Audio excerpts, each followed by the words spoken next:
ನವೀನ್ ಅವರೇ, ಯಾವುದಾದ್ರೂ ಒಂದು ಸಮಸ್ಯೆ ಈ ಮಟ್ಟಕ್ಕೆ ಉಲ್ಬಣ ಆಗುತ್ತೆ ಯಾಕೆ ಅಂತ ನಾವು ನೋಡ್ತಾ ಹೋಗೋದಾದರೆ, ಹಿರಿಯರು ಅಂತ ಅನಿಸ್ಕೊಂಡಿರೋರು ಸುಮ್ಮನೆ ಸೈಲೆಂಟಾಗಿದ್ದರೆ ಸಮಸ್ಯೆ ಇನ್ನೂ ಜಾಸ್ತಿ ಆಗ್ತಿರುತ್ತೆ. ಕಿರಿಯರು ಅಥವಾ ಹಿರಿಯರು ಅಂತ ಅನ್ನಿಸ್ಕೊಳ್ಳೋರೆ ಹಲವಾರು ವಿಚಾರಗಳನ್ನು ಪ್ರಸ್ತಾಪ ಮಾಡ್ತಾ ಇರ್ತಾರೆ. ಈ ಡಿನ್ನರ್ ಮೀಟಿಂಗ್ ಸಭೆಯ ಅಜೆಂಡಾನೇ ಇಲ್ಲ ಮೇಡಮ್.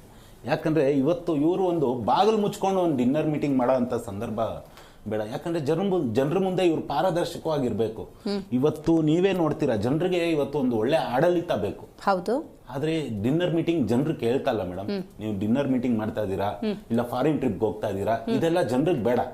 ಜನರಿಗೆ, ಸಾಮಾನ್ಯ ಜನರಿಗೆ ಬೇಕಾಗಿರೋದು ಇವತ್ತು ನಮ್ಮ ಬೆಂಗಳೂರಲ್ಲೇ ತಗೊಳ್ಳಿ, ಎಷ್ಟು ರಸ್ತೆ ಗುಂಡಿಗಳು ಇನ್ನೂ ಮುಚ್ತೀನಿ ಅಂತ ಹೇಳ್ತಾ ಇದಾರೆ, ಇನ್ನೂ ಮುಚ್ಚಿಲ್ಲ.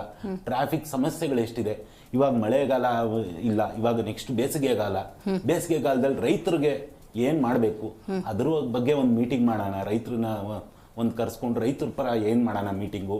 ಇವತ್ತು ಯುವಕರು ನೋಡ್ತಾ ಇದ್ದೀರಾ, ಎಷ್ಟೋ ಜನರಿಗೆ ಇವತ್ತು ಉದ್ಯೋಗ ಇಲ್ಲ, ಅದ್ರ ಬಗ್ಗೆ ಒಂದು ಮೀಟಿಂಗ್ ಮಾಡೋಣ. ಇದೆಲ್ಲ ಇವ್ರಿಗೆ ಬೇಕಾಗಿಲ್ಲ. ಯಾಕಂದ್ರೆ ಇವ್ರಿಗೆ ಇವತ್ತು ಬೇಕಾಗಿರೋದು ಒಂದು ಕುರ್ಚಿಯ ಒಂದು ಆಸೆ ಹೊತ್ತು ಒಂದು ಆಡಳಿತದ ಒಂದು ಯಾರಿಗೆ ಕುರ್ಚಿ ಆಸೆ?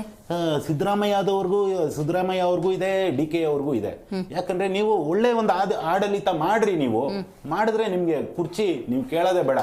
ಜನರೇ ನಿಮ್ಗೆ ತಿರ್ಗಾ ಗೆಲ್ಸ್ಬಿಟ್ಟು ನಿಮ್ನೆ ಕುಡಿಸ್ತಾರೆ ಕುರ್ಚಿಲಿ. ಆದ್ರೆ ಅವ್ರಿಗೆ ಅದು ಆಸೆ ಇಲ್ಲ ಅವ್ರಿಗೆ.